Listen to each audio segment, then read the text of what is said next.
Bismillahirrahmanirrahim. Assalamualaikum warahmatullahi wabarakatuh. Waalaikumsalam warahmatullahi wabarakatuh.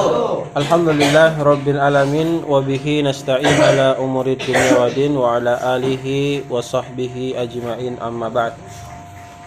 Segala puji bagi Allah Subhanahu wa taala yang telah memberikan nikmat kepada kita sehingga alhamdulillah di kesempatan yang sangat berbahagia ini Allah kembali mempertemukan kita ba'da salatil maghrib, setelah kita melaksanakan salat maghrib secara berjamaah.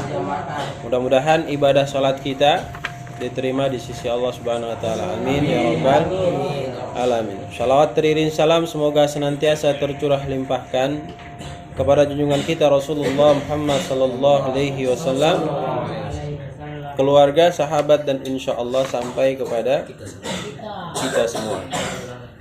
Ya, kita sudah membahas ya terkait dengan idamatal insan inqata anhu amaluhu ila min thalathatin, ila min sadaqatin jariyatin aw ilmin yantafahu bi aw waladin salihin yad'u lahu.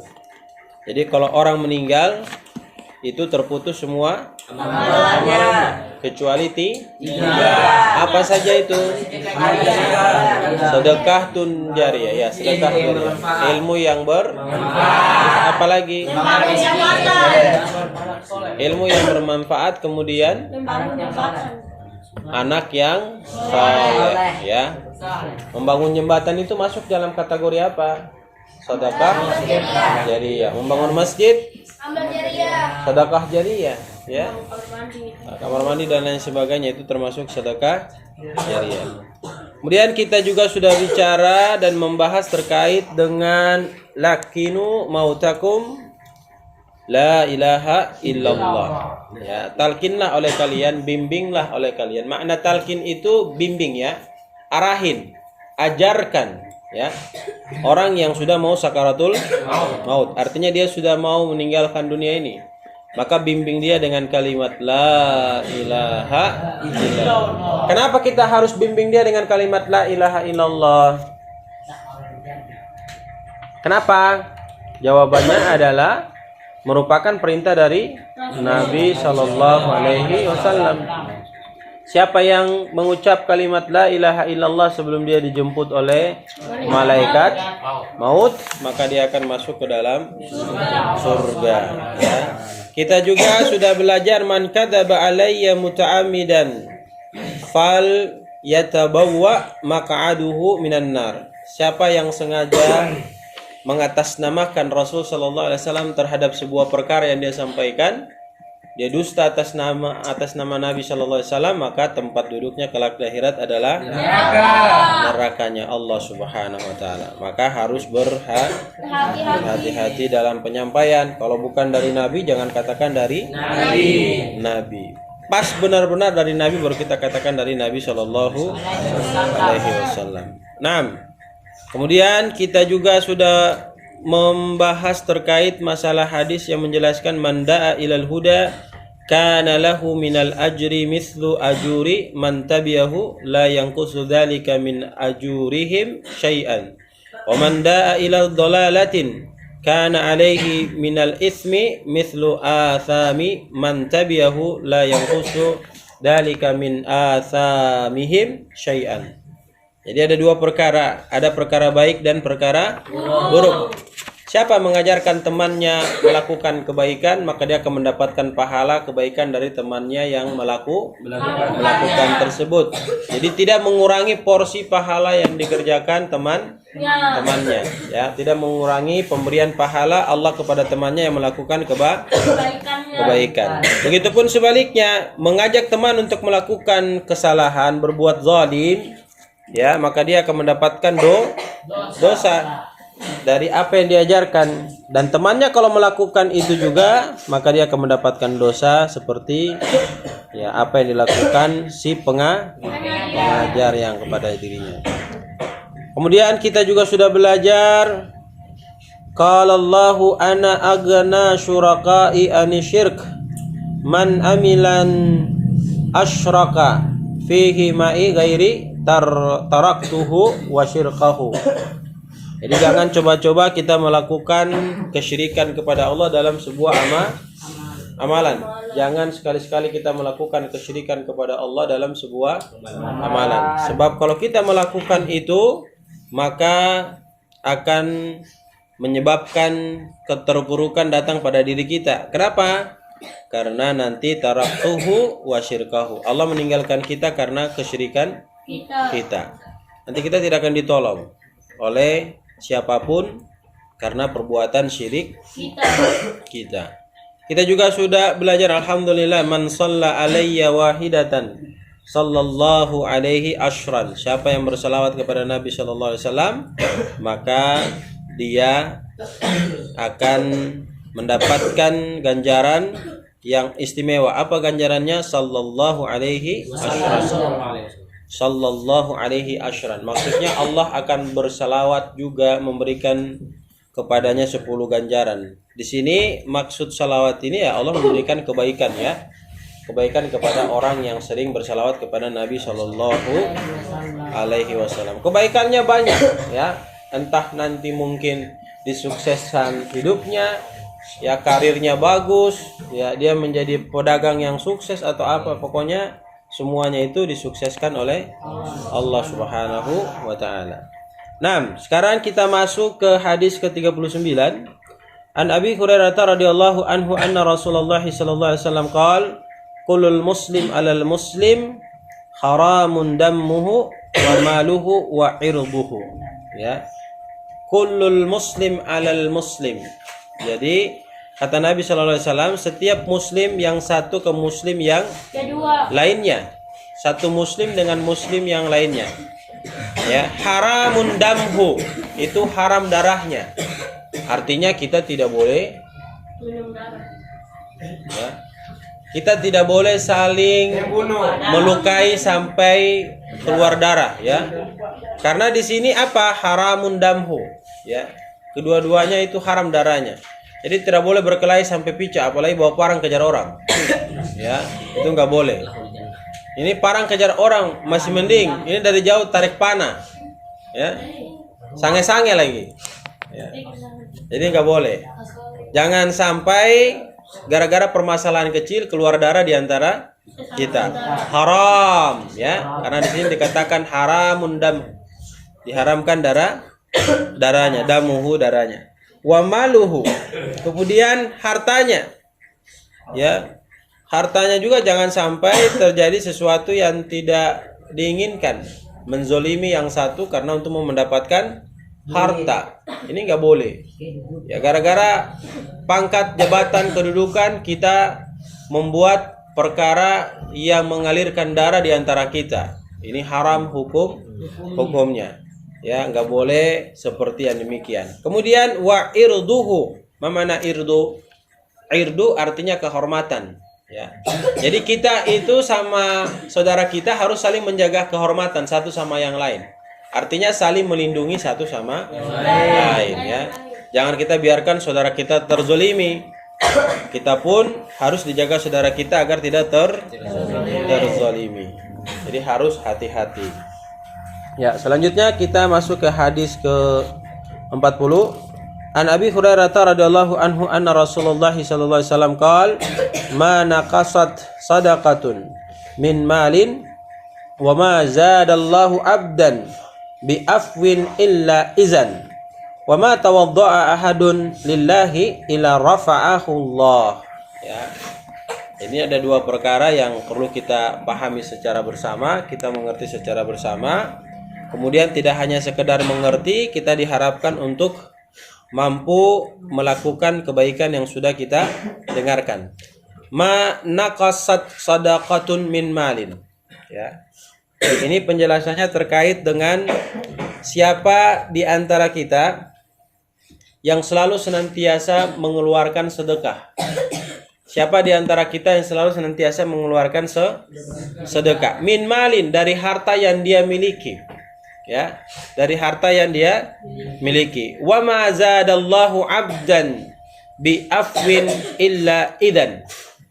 Maka orang tersebut ya, ketika dia bersedekah ikhlas karena mengharap keridhaan Allah Subhanahu wa taala, maka dia akan ditambahkan rizki oleh Allah Subhanahu wa taala. Karena ada bahasanya di sini, zadallahu abdan bi afwin ila idza. Ya, ila idan. Jadi dia akan ditambah hartanya oleh Allah Subhanahu wa taala. Bukan hanya sekedar ditambah hartanya. Ingat, kalau ikhlas bersedekah, kalau bersedekah kemudian bicara, ini salah. Ya, sudah kasih baru bikin rugi saja, datang kasih habis-habis uang saja, ini salah. Ini tidak akan zadallahu, tidak akan diberikan tambahan oleh Allah, ya, abdan, kepada dirinya, kepada seseorang tersebut, ya, tidak akan. Jadi kalau kita mau sedekah, ya sudah sedekah, jangan habis sedekah kemudian kita ngomel-ngomel, ya, itu bukan sedekah, itu jadi celaka, ya. Kemudian bi'afwin ila idan, ya, jadi dia akan diberikan kemuliaan, penambahan harta, lalu dia akan dimuliakan oleh Allah Subhanahu wa taala. Artinya idan di sini, idan pakai ain, izzan itu diangkat kemuliaan oleh Allah Subhanahu wa taala. Kemudian wa ma tawaddaa ahadun lillahi. Barang siapa di antara kita tidaklah dia itu berwudu karena Allah Subhanahu wa taala. Tentu berwudu di sini pasti mau melaksanakan salat. Baik dia salat sunnah maupun salat wajib, ya, salat sunnah maupun salat wajib. Illa rafa'allahu, maka Allah akan meninggikan derajatnya. Jadi sebenarnya hidup ini kalau kita ingin dimuliakan oleh Allah, kita ingin diangkat derajat oleh Allah Subhanahu wa taala, enggak usah jauh-jauh, ya. Antum jaga wudu, jaga salat, udah Allah sudah angkat derajat kita, ya. Jangan sampai kita tidak melakukan hal yang demikian. Ustadz, saya lihat di sebelah sana dia nggak sholat kok, dia nggak wudu, nggak apa, tapi derajatnya diangkat. Ya, hartanya banyak, rumahnya megah, ya, megah rumahnya. Kemudian kolam renang ada, mobil 10, ada Alphard, ada Pajero, ada Fortuner, ya, ada BMW. Kemudian ada apa lagi? Lamborghini. Dia nggak sholat, Ustadz. Tapi kenapa dia diangkat derajatnya oleh Allah Subhanahu wa taala? Padahal dia nggak sholat. Sementara hadis yang kita dengarkan, ya, siapa yang rajin berwudu kemudian dia jaga sholatnya, maka diangkat derajatnya. Saya melihat orang-orang yang sholat tetap begitu saja, kismin aja. Maksudnya miskin, ya. Miskin aja, nggak ada perubahan pada hidupnya. Pakaiannya pakaian begitu, coba lihat Ustaz. Itu satu dipakai sampai 10 tahun. Ya, satu pakaian itu dipakai sampai 10 tahun. Ya. Jadi tidak ada perubahan. Padahal hadis sudah mengatakan bahwa ketika dia ibadah pasti diangkat derajatnya. Kok ini enggak? Bagaimana itu? Ya, perhatikan. Orang yang tidak ibadah kemudian dia diangkat derajatnya oleh Allah Subhanahu wa taala. Dia dikasih fasilitas.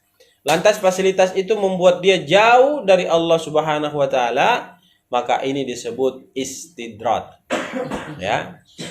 Ini disebut istidrat. Apa itu istidrat?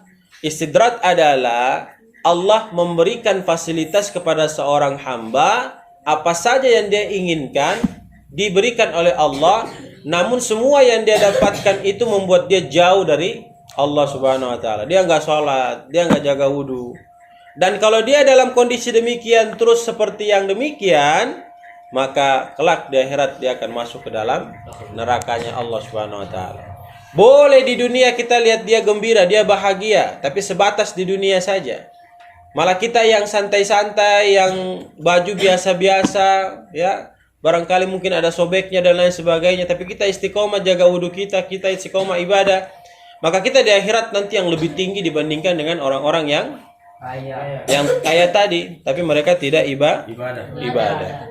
Jadi ya jangan tertipu dengan masalah keenakan yang didapat oleh orang lain, sementara mereka jauh daripada Allah Subhanahu wa taala. Sehingga hati-hati terhadap diri kita, kita tetap berusaha untuk taat ibadah kepada Allah.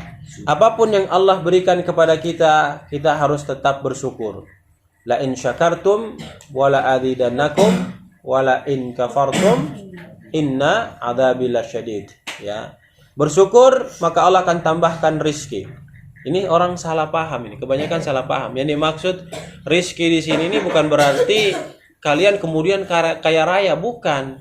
Ketenangan batin, keenakan dalam menjalani kehidupan, itu rizki.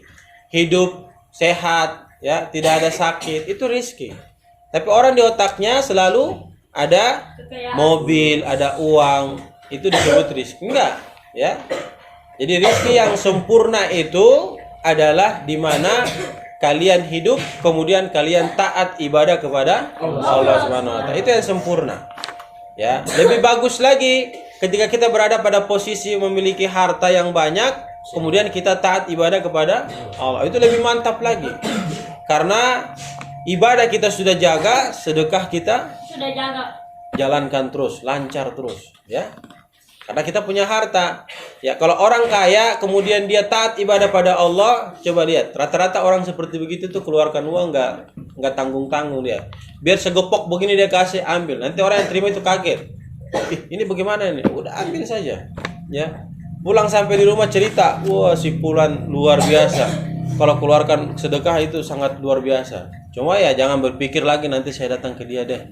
Biar ada segepok lagi. Jangan. Ya. Kapan antum sudah ditakdirkan mendapatkan segepok uang, pasti akan datang kepada antum. Tidak akan tertukar, ya, tidak akan tertukar. Pasti akan datang kepada diri kita ketika Allah sudah menakdirkan kita mendapatkan rezeki tersebut. Karena kita ini semua sudah ditentukan, ya. Rezeki kita masing-masing. Sejak kita lahir sampai nanti kita kembali menghadap Allah Subhanahu wa taala. Bahkan dalam riwayat lain dijelaskan, kita tidak akan mati sebelum rezeki kita habis dibagi oleh Allah Subhanahu wa taala. Jadi setiap kita masing-masing sudah punya rezeki, ya. Masing-masing sudah punya rezeki. Ya, saya kira itu ya cukup untuk pembahasan kita di kesempatan yang sangat berbahagia ini. Ya, mudah-mudahan ada bermanfaat untuk kita, ya, dan ilmu yang kita dapat tidak hanya sekedar kita dengar, tetapi mari kita berusaha untuk mengamalkan ilmu-ilmu tersebut, ya, supaya kehidupan kita menjadi berberkah dan terus dirahmati oleh Allah Subhanahu wa taala. Ya, saya kira cukup. Ada pertanyaan? Silakan. Ya. Itu yang tadi sebelum kita tidak akan mati kalau Rizki kebagi. ya, bagaimana kalau orang yang sudah meninggal itu rezekinya sudah selesai ya? Iya, tadi kan saya katakan kita yang hidup itu tidak akan mati sampai rezeki kita habis dibagi oleh Allah. Bagaimana orang yang sudah meninggal? Ya udah rezekinya udah habis. Makanya dia meninggal. Ya. Iya, rezekinya udah habis. Jadi dia kecelakaan mati di situ. Udah habis rezekinya. Jadi kalian tidak akan mati, ingat, kalian tidak akan mati sebelum rezeki kalian habis dibagi oleh Allah. Ya. Jadi hati-hati yang banyak minta rezeki, ya. Semakin banyak rezekinya datang. Semakin banyak jatah hidup berkurang. Enggak juga ya. Ya. Kita disuruh berdoa minta yang banyak sama Allah, ya. Dan kapasitas rezeki kita masing-masing itu sudah ditentukan, diatur oleh Allah Subhanahu wa taala, ya. Jadi kalau sudah mati berarti habis rezeki. Enggak bisa lagi, enggak ada bilang mau ada rezekinya lagi, enggak ada. Ada lagi? Bagus.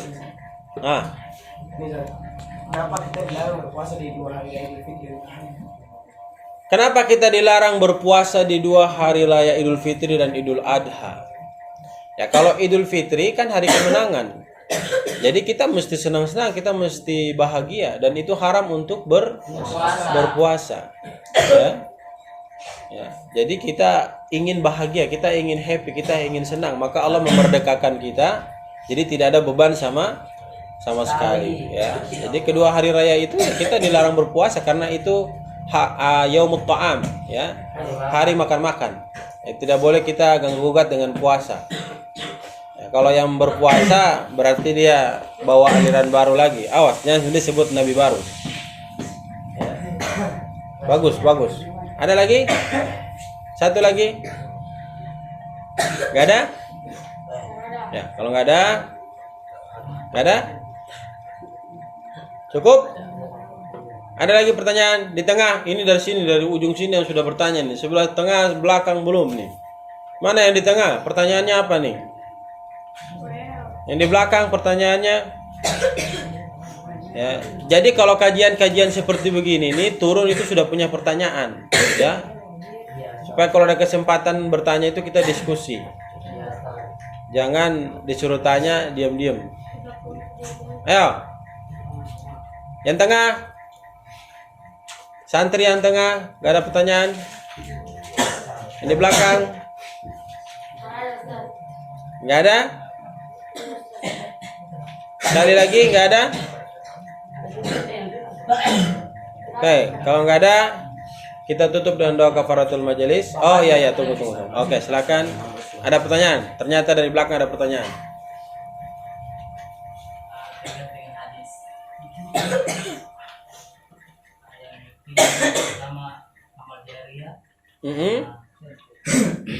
Ilmu yang bermanfaat, anak yang soleh.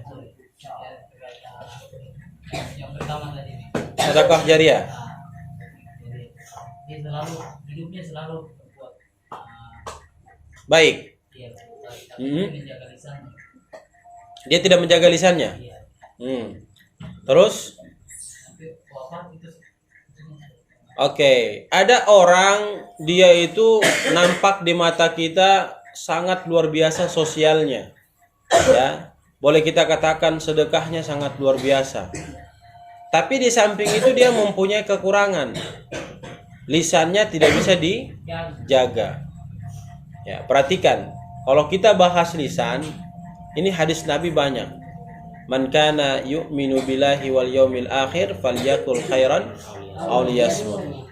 Perhatikan kata man kana yu'minu billah wal yaumil akhir. Siapa yang beriman kepada Allah, ingat kata iman loh. Ini enggak main-main. Kemudian dia beriman kepada hari akhir. Artinya dia percaya Allah sebagai Tuhannya. Dia juga percaya bahwa nanti di akhirat Allah akan siapkan hari akhir, hari penghisapan. Dan kalau kita berbicara terkait dengan masalah hari penghisapan, maka akan ada dua kelompok yang nanti berdiri. Kemudian yang satu masuk surga, pasti yang satu juga masuk neraka. Ya, pasti yang satu masuk surga dan yang satu pasti juga masuk neraka. Maka kata Rasul sallallahu alaihi wasallam, "Fal yakul khairan." Ya, kalau kau yakin seperti yang demikian, maka dalam hidupmu itu berkata yang baik-baik. Jangan berkata yang tidak bagus. Au liyasmut. Kalau kau tidak mampu maka diam. Ya. Walaupun kita berbuat baik, ya, sehebat apapun perbuatan baik kita, ketika kita bicara sesuatu yang salah, maka itu akan mengurangi kebaikan yang kita lakukan. Perhatikan, innal abda la yatakallamu bil kalimatin yandilu biha finnar ab'ada ma bainal masyriq wal maghrib. Ya. Hebat dia melakukan kebaikan, tapi lisannya ini tidak dijaga, menyebabkan hilang kebaikannya, akhirnya dia dilemparkan ke dalam neraka, jauhnya antara timur dan barat. Ya, jadi kalau kita berbuat baik, ya usahakan jangan sampai kebaikan itu hilang gara-gara perbuatan yang kita sendiri, ya, terkait dengan lisan kita, terkait dengan sikap kita, ya. Percuma kita kasih sedekah kepada orang baru lisan kita tidak kita jaga. Ya. Jadi sia-sia. Allahu a'lam. Paham ya? Jadi kalau berbuat baik, ya jaga kebaikan kita agar tetap dinilai Allah Subhanahu wa taala sebagai pahala buat kita. Maka jangan melakukan gerakan tambahan yang mengurangi kebaikan yang kita lakukan. Karena setiap kebaikan, keburukan itu pasti ada timbangannya. Kalau kita timbangan kebaikannya baik, ya, Misalnya kita punya kebaikan 80%. Lalu kita ada keburukan. Tapi keburukan kita itu 70%. Udah, 80 dengan 70 jadi 10% kebaikan. Itu bisa membuat kita masuk ke dalam surga. Ya. Itu bisa membuat kita masuk ke dalam surga. Makanya Nabi SAW mewanti-wanti kita untuk jaga lisan kita agar tidak mengurangi kebaikan yang kita sudah kerjakan, ya. Apalagi nanti kalau pas di akhirat antum dituntut lagi sama yang antum omelin, ya Allah dia begini-begini. Kebaikan yang antum buat akhirnya hilang, bayar ke dia, habis itu masih ada lagi dia ngeluh lagi, antum habis kebaikan, apa yang antum dapatkan? Antum ambil dosa-dosanya dia lagi ke antum. Ya, antum sudah habis membayar kebaikan, tidak cukup di situ, antum dibebani dosanya dia ke antum. Akhirnya dia yang tadinya mungkin barangkali mau mendapat siksa karena kebaikan antum membuat dia masuk surga, dan dosa yang dia dapatkan yang menyebabkan dia nanti mau masuk ke neraka itu tertimpa ke antum, akhirnya antum yang masuk ke dalam neraka. Jadi hati-hati, ya. Kalau sudah berbuat baik, ya kita hal-hal yang buruk kita tinggalkan. Allahu a'lam. Cukup ya? Subhanakallahumma wa bihamdika asyhadu an la ilaha illa anta astaghfiruka wa atubu ilaik. Billahi taufiq wal hidayah. Assalamualaikum warahmatullahi wabarakatuh.